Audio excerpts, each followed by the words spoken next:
రక్షణ్ నిధి మాజీ ఎమ్మెల్యే దాదాపు 10 సంవత్సరాలు. ఓకే, 10 సంవత్సరాలు ఎమ్మెల్యేగా ఇక్కడ తిరువురు కాన్స్టిట్యున్సీలో చేశారు ఆయన. 10 సంవత్సరాల్లో వినాయకుడు అనే వ్యక్తి చేయని దందా లేదు. రక్షణ్ నిధి అడ్డం పెట్టుకొని అసలు మామూలు స్కాములు చేయలేదు అనేది జనాల్లో మేము కొంత విన్నాం ఇన్ఫర్మేషన్. నేను బాగా సంపాదించేసాను నిజమన్నది. ఇప్పుడు దాన్ని దృష్టిలో పెట్టుకొని ఇప్పుడు వైసీపీ పార్టీ ప్రస్తుతానికి లేకపోయినా కొన్ని ప్రాబ్లమ్స్ ఉన్నా కానీ ఇప్పుడు టీడీపీ ఏదైతే కూటమి ఉందో తిరువూరులో ఇప్పుడు మంచి ముందంజలో ఉన్నారు. మరి మీరు కామ్గా శ్రద్ధగా ఉన్నారు. అసలు ఏంటి పరిస్థితి? నిజమేనది మీ మీద ఉన్న అభియోగం అది కరెక్టేనా? మీకు ఒక నేను నిజం చెప్తున్నా, మీరు టెలికాస్ట్ చేయాలి. చేస్తున్నా, చెప్పండి. అసలు దానిలో ఎటువంటి సందేహం ఒక పదం కూడా మిస్ అవ్వకూడదు. మిస్ అవ్వదు, చెప్పండి. ఆయన అనుచరుడు అనేది ఆయన ఈ నియోజకవర్గానికి వచ్చినప్పటి నుంచి మాకు 3 రంగుల జెండా కింద వచ్చినటువంటి వ్యక్తిగా మాకు పరిచయం. ఓకే, నేను చేసే పని వలన, ఓకే, నేను ప్రతిక్షణం ఆయనతో వెంటాడుతూ ఉండటం వలన ఆయన నాకు ఫ్రాంక్ ఫోన్ చేసి వినయ్ ఎక్కడ ఉన్నవన్నీ ప్రోగ్రాంలు తీసుకెళ్ళేవాడు. నా ఇష్టంతో నేను వెళ్ళేవాడిని.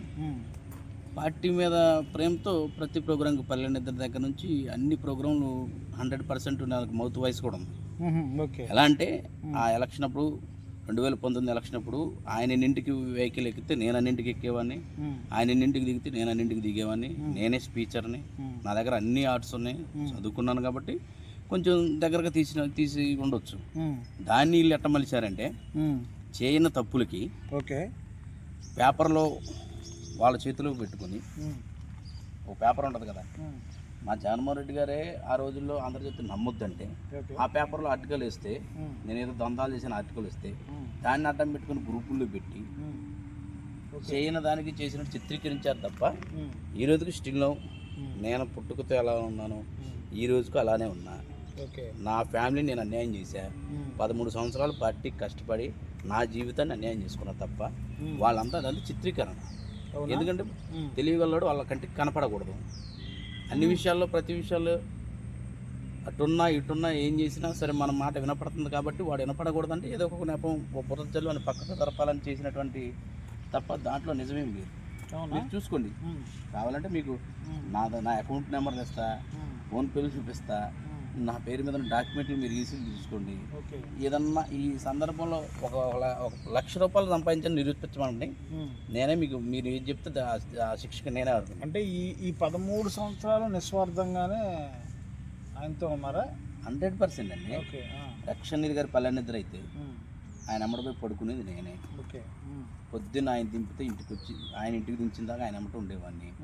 ఆయన ఒల్లూరుపాలెం పోయినా అంత పాటు పోయేవాడిని. మా ఊరు గంపలగూడెం. నేను ఎందుకు చేసా? పార్టీ కోసం చేశా.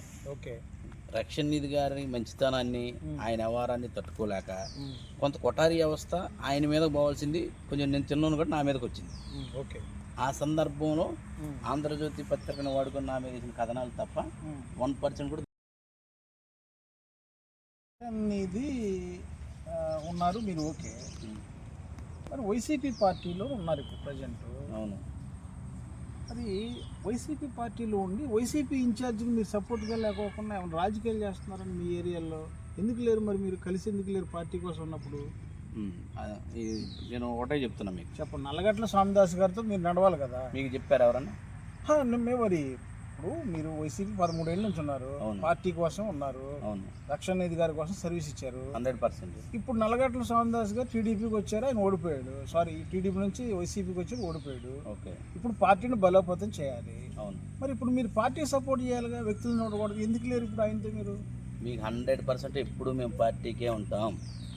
ఇంకో విషయం చెప్తున్నా, నేను వైసీపీలో ఉన్నా, రక్షణ్ నిధి గారితో ఉన్నా. ఈ కాన్స్టిట్యున్సీలో నాకు బంధురకాలు ఎక్కువ.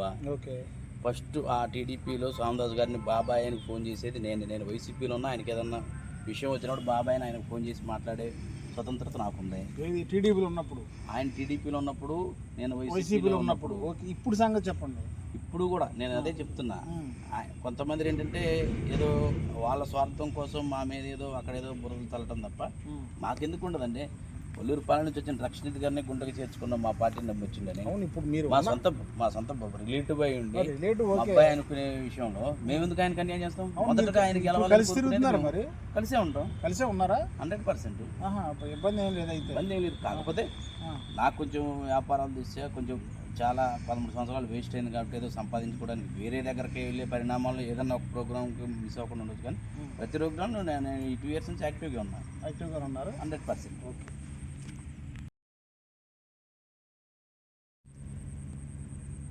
Tiruvuru constituency SC reserved constituency ఎప్పుడైనా సరే. ఓకే. ఈ తిరువూరు కాన్స్టిట్యున్సీలో ప్రస్తుతం కూటమి ఎమ్మెల్యేగా కొలిగిపూడి శ్రీనివాసరావు గారు ఉన్నారు, టీడీపీ పార్టీ సంబంధించి. ఓకే. మీరు ఎస్సీ సామాజిక వర్గానికి చెందిన వ్యక్తిగా పార్టీలు పక్కన పెట్టి ఇప్పుడు కొలిగిపూడి శ్రీనివాసరావు అనే వ్యక్తి కుల వివక్షకు గురవుతున్నాడు అనేది కొంత క్లియర్గా కనపడుతుంది కొన్ని ఇష్యూస్ వల్ల. ఈ పరిస్థితుల్లో కొలిగిపూడి శ్రీనివాసరావుని మీరు టీడీపీ పార్టీ మనిషి అని చూస్తున్నారా, లేదా ఒక సామాజిక వర్గం కాబట్టి పార్టీలు పక్కన పెట్టి ఆయనకి భరోసాగా ఆయనకి మేము ఉన్నాం అనే ఇది మీరు ఎందుకు ఇవ్వలేకపోతున్నారు? ఏంటి పరిస్థితి? అసలు ఏం జరుగుతుంది? అంటే ఇక్కడ శేఖర్ గారు మీరు అడిగిన క్వశ్చన్ కరెక్టే. బట్ కానీ వాళ్ళ పార్టీ సినారియోలో కొలిగిపూడి శ్రీనివాసరావు గారు తెలుగుదేశం పార్టీ సైకిల్ గుర్తు మీద ఈ నియోజకవర్గంలో గెలిచారు. ఓకే. ఈ కాన్స్టిట్యున్సీలో తెలుగుదేశం గెలవక 4 times వరుస ఓడిపోయికుంటూ వచ్చింది ఇక్కడ. ఓకే. శ్రీనివాసరావు గారికి ఇక్కడ అసలు ఈ కాన్స్టిట్యున్సీ పరిస్థితి ఎట్లుంటుందని చెప్తాను మీకు. అంటే నాకు జనరల్ నాకైతే క్యాస్ట్ ఫీలింగ్స్ అలాంటివన్నీ లేవు. నేను మీరు అడిగారు కాబట్టి చెప్తున్నాను. ఈ కాన్స్టిట్యున్సీలో రంగారావు గారు మినిస్టర్ చేశాడు. ఓకే. రంగారావు గారి ఫ్యామిలీకి మళ్ళీ ఇక్కడ అవకాశాలు లేకుండా పోయాయి. ఆయన వాడుకున్నారు, హ్యాపీగా ఆయన వాడుకున్నంత బాగుపడారు చాలా మంది. అయిపోయింది. ఏ పార్టీ అనేది అక్కడ చెబుతున్నాం. స్వామిదాస్ గారు 2 సార్లు ఎమ్మెల్యే చేశారు. వాళ్ళ మిస్సెస్ గారు జిల్లా పరిషత్ చైర్మన్ చేశారు. వాళ్ళు ఇలాంటి సమస్యలు ఎదుర్కొన్నారు చాలా. పద్మజ్యోతి గారు చేసింది, ఆమె ఇలానే ఎదుర్కొన్నది. రక్షణిత్ గారు 10 సంవత్సరాలు చేశాడు. ఆయన ఎవరికేం పాపం చేయాల, ఆయన అన్యాయం అయిపోయాడు. ఈయన కొలిగిపూడి గారిని కూడా సేమ్ అదే తప్ప కొత్తదేం లేదు. కాకపోతే అప్పుడు ఏంటంటే లోపల ఉండేవి, ఈసారి బహిర్గతం అయ్యాయి. వాళ్ళేమో మేధావితనంగా తప్పించుకుందాంలే మనకెందుకు గొడవలు అనే టైపులో ఆలోచించారు. నేను గారు ఏంటంటే ఫస్ట్ నుంచి కూడా ఉద్యమ భావాలు కలిగినోడు కాబట్టి కొంచెం ఎడ్యుకేటర్ కాబట్టి తట్టుకోకపోవచ్చు. నేను అనేది ఏంటంటే ఈ సమస్య అనేది ఎప్పటి నుంచో కామన్. వాళ్ళకి ఏం చేసినా ఇది వచ్చింది, చేయకపోయినా వచ్చింది. కానీ ఇక్కడ ఇద్దరికి వలన ప్రజలు నష్టపోతున్నారని ఇద్దరు గమనించుకోకపోవటం అనేది తప్పు. శ్రీనివాసరావు గారు మీరు సపోర్ట్ చేయట్లేదు అన్నారు. సపోర్ట్ చేయడం ఆయన ఒక ఉద్యమం లాంటిది, ఒక న్యాయం కోసం పోరాడుతుంటే అప్పుడు అందరూ రావటం అనేది వేరు. అది వాళ్ళ పార్టీలో అంతర్గత విషయాల్లో మా పార్టీ సినారియో వేరు, మా పార్టీ రూల్స్ వేరు. మేము ప్రాణం పైన మా పార్టీ రూల్స్ దాటి బయటికి రాము. కానీ మీరు అడిగిన దాంట్లో ఆయన గారికి ఒక విషయంలో ఇంకేదన్నా ఉందంటే మా భావంగా, నేనైతే సోదర భావంగా అందరూ ఈ కాన్స్టిట్యున్సీలో ఎక్కువ పేద ప్రజలు ఎక్కువ ఉన్నారు. ఇంకా సొంత ఇల్లు లేనివాడు ఉండవు ఈ నియోజకవర్గంలో. ఇప్పటికే మహిళలు బహిర్భూమికి ప్రతి ఊళ్ళోంచి బయటికి వెళ్ళి వాళ్ళు ఉన్నారు. ఇవన్నీ మార్పు చేస్తారేమో, ఎడ్యుకేటర్స్ వచ్చారని మేము కోరుకుంటాం. కానీ ఆ సమస్యలు అట్టే మిగులుతున్నాయి. ఇంటర్నల్గా ఇలా ఇగో సమస్యల వలన ఈ ప్రజల యొక్క సమస్యలన్నీ కిందకి వెళ్ళిపోతున్నాయి తప్ప వాళ్ళు ఎలివేట్ అవుతున్నారు. చిన్నది తగ్గించుకుంటే అందరికీ బాగుంటుంది. నేను తగ్గమని నేను చెప్పట్లా, అట్లా ఉంటే బాగుంటుంది అంటున్నాను నేను. ఆయన గారి స్థాయిలో మనం చెప్పలేము, ఉన్న విషయం అది. ఈ నియోజకవర్గంలో మొదటి నుంచి జరుగుతున్నటువంటిది. ప్రతిసారి అప్పట్లో కొన్ని విషయాలు ఏదన్నా చెప్తే ఇని సరే అని తలకాయ ఉంచుకుని పోయి ఉండొచ్చు. ఇప్పుడున్న ట్రెండ్కి, ఇప్పుడున్న ఎమ్మెల్యేలకి మీరు చూసుకోండి, మైలవరం డిస్టర్బ్ కాదు, విజయవాడ ఎక్కడ డిస్టర్బ్ కాదు, ఈ జిల్లాలో ఏ కాన్స్టిట్యూషన్ డిస్టర్బ్ కావట్లా. ఇక్కడ ఎందుకు అవుతుంది? దానికి మేము మాట్లాడాము అనుకోండి, మళ్ళీ వాళ్ళు క్యాస్ట్ బేస్డ్గా ఒక టైర్ అంటారు. అందుకే మేము ఎప్పుడు కూడా మా పార్టీ లైన్లో ఉంటాం కాబట్టి పార్టీని మేము గౌరవిస్తాం. పార్టీ మాకు ఏదని చెప్తే అదే చేస్తాం తప్ప ఓకే క్యాస్ట్ బేస్డ్కి ఏదైనా ఉండొచ్చు, అది వేరు. రాజకీయం వేరు.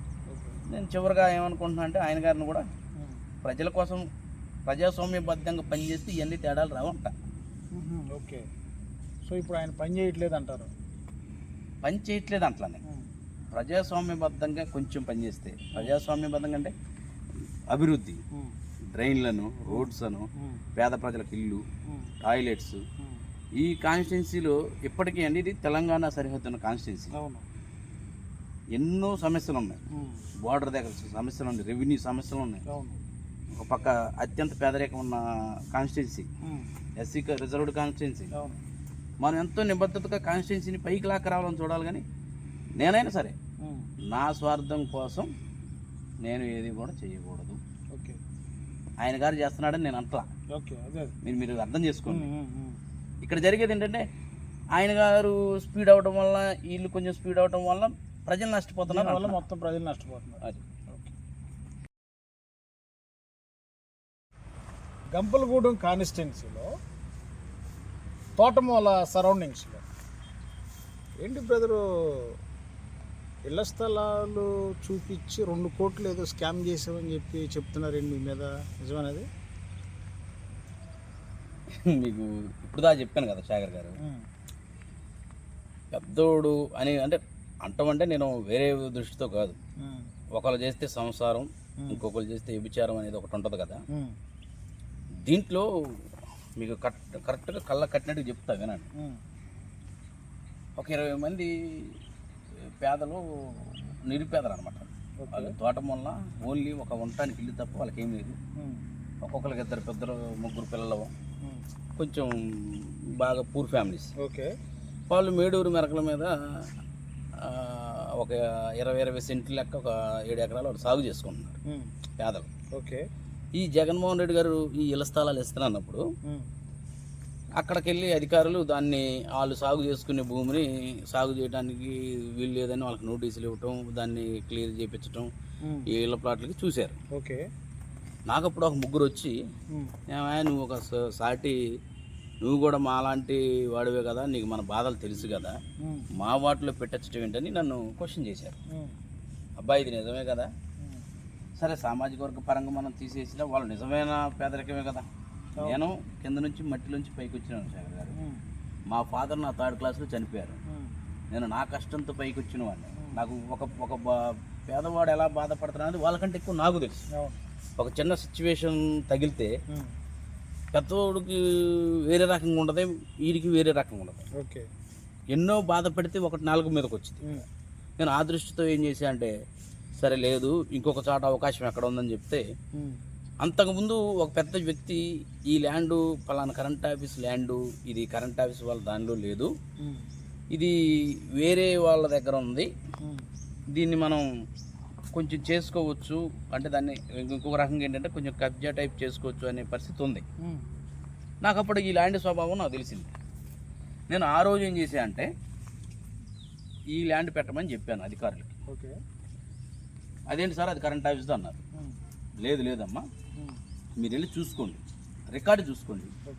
ఆ రికార్డులో కరెంట్ ఆఫీస్ భూమి అని ఉంటే నేను అటు అడుగు పెట్టను.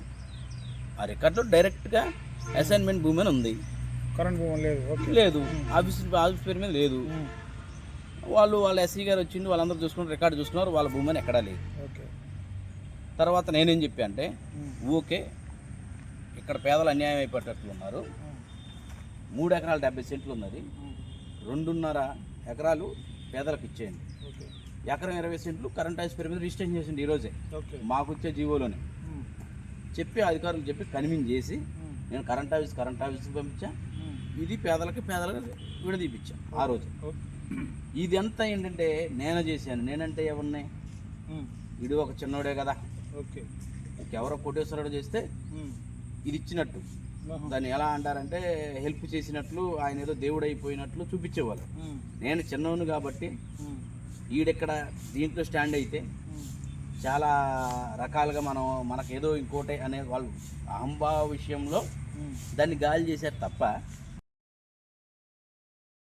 గవర్నమెంట్ డ్రా తీసి స్లిప్పులు తీసి ఎవరి ప్లాట్ వాళ్ళకి ఇస్తే రిజిస్ట్రేషన్ చేస్తే నాకెందుకు డబ్బులు ఇస్తారండి? నేనేమన్నా నా వెంచర్ అది? ఓకే. అది ప్రైవేట్ వెంచర్. మీరు చెప్పండి లాజిక్. ఓకే. రాష్ట్రం అంతా డబ్బులు ఇయ్యింది, వినాయకరావుకి ఎందుకు ఇస్తారు? నాకు ఇచ్చారంటే రాష్ట్రం మొత్తం నాయకులు డబ్బులు తీసుకున్నట్టేనా? నా మీద ఎందుకు పాయింట్ అవుట్ చేస్తున్నారు? దాన్ని మీరేం నేనేమంటా అంటే, మీరు అడిగిన క్వశ్చన్ కరెక్టే. కేవలం నేను కాకుండా ఇంకొకటి పెడితే ఆడ దేవుడు అయ్యి విగ్రహం వెలిసేది. అంత కాస్ట్లీ ల్యాండ్ అది. సెంట్ 5 లక్షలు ఉంది అక్కడ. ఇప్పటికీ ఆ భూమిలో స్టిల్ నవ్వు ఈ రోజు కూడా ఇబ్బందులు పెడుతూనే ఉన్నారు. దీంట్లో 2 పార్టీల వాళ్ళ హస్తాలు ఉన్నాయి. మీరు ఇది టెలికాస్ట్ చేయాలి. 2 పార్టీల వాళ్ళ హస్తాలు ఉన్నాయి. కోర్టు కేసేదేమో మా పార్టీలో ఉన్న ఒకరిని వాడికి టీడీపీ వాళ్ళు డబ్బులు ఇచ్చి వాడితో కోర్టుకి ఎప్పుతారు.